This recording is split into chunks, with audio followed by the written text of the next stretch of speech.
Every day they're printing 125 billion. Every single day.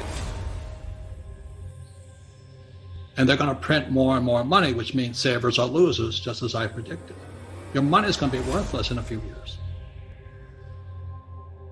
The real problem of this crisis started back in 1904, when the richest guys on earth took over the education system in the United States. They formed a thing called the General Education Board. It was formed by guys like Rockefeller and J.P. Morgan.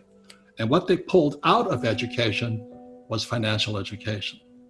And so the reason they could rip us off, as you and I know, is via the mechanism of money. And that's why I wrote Rich Dad, Poor Dad. It was a warning shot across the bow back in 1997. I said, wake up, something's coming down the road. So we're here right now. This is the biggest transformation in the history of the world. It's from industrial age to information age. If you're losing money right now, the problem starts in what you were taught in school. Because they never taught you anything about money. They never taught you about a financial statement, like my rich dad did. They teach you that diploma is everything. It's a piece of toilet paper. BS. Right. And you buy into that mechanism of money, and you believe that that is the only thing to focus on. And what you're saying right now with these stimulus packages is all of this money being given, quote unquote, away by the government to everybody is actually devaluing your dollar, it's devaluing your pension, it's devaluing your savings, and it's wiping out businesses. You're dying by this sword. Yeah, and the harder you work for money, the poorer you're going to get. That's the tragedy. So this is how what Fuller talked about, the prison is inside our head, Buckminster Fuller. It starts with misinformation and misorientation. Misinformation, misorientation. And he says, how dare our schools punish kids for making mistakes? How else do you learn if you don't make a mistake and learn from your mistake? He says, God designed us to learn by making mistakes. For instance, a baby learns to walk by falling down. Baby learns, to ride a bicycle by falling off the bicycle. Tiger Woods, the greatest golfer ever in history of the world, because he made more mistakes than you and I did. But our schools punish you for making mistakes. That's misorientation, misinformation.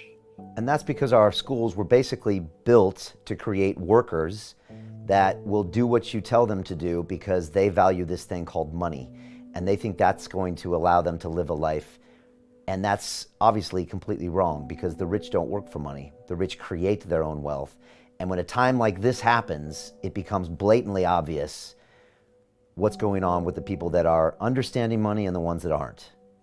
You see, the stimulus package is bailing me out. And I need to be bailed out. I mean, I have massive amounts of debt. So the first time in history, Brian, I'm not a real estate guy, but I have a lot of real estate. They're bailing out commercial real estate because that's what the rich really have.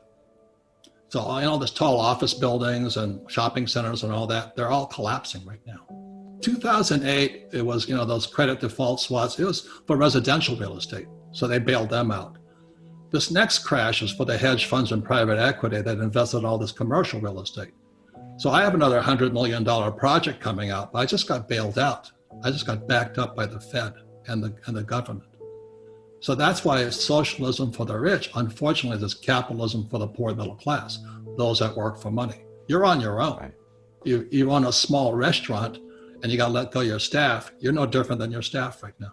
So for many people, this corona crisis and the ensuing depression that we're going into is your wake-up call, or you're going to be a victim and somebody's going to step on you that the little worm you are because you didn't metamorphosize. You didn't transition from an immature form to a mature form. Now, people are at home right now watching this and they're like, okay, Robert, I wanna metamorphosize. What do they start doing? What are some steps they can start doing right now? Do they think about this whole concept of the information age versus the industrial age?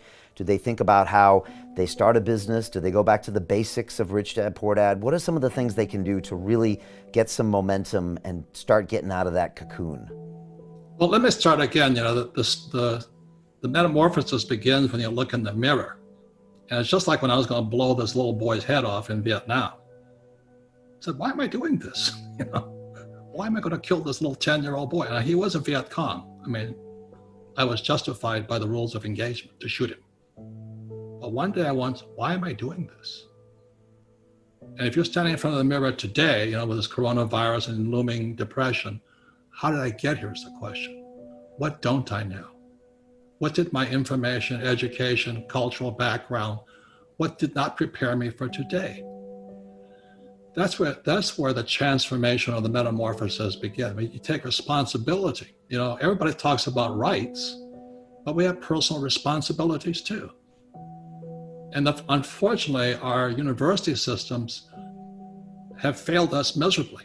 And the reason for that is every professor wants tenure. That's my whole family. That was the most important thing about getting a job, was tenure, job security for life.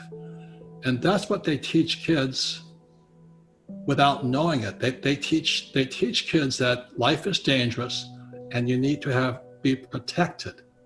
So they're immature. College professors are some of the most immature. They might be very smart mentally, but immature financially. They can't take care of themselves. So they're teaching kids to be victims. That's why these trigger mechanisms and you can't say words that are hurtful and all this stuff. So they're teaching that you're a victim, you're vulnerable. And what you teach and what I teach is that, hey, don't be a victim, be proactive. Yeah, no, but you're right. I mean, this could be the greatest wake-up call for most of the citizens around the world. And look, from what we see with the numbers, most people are going to survive through this. But let's be honest, it also could have been worse. So the question is, are you going to start making choices today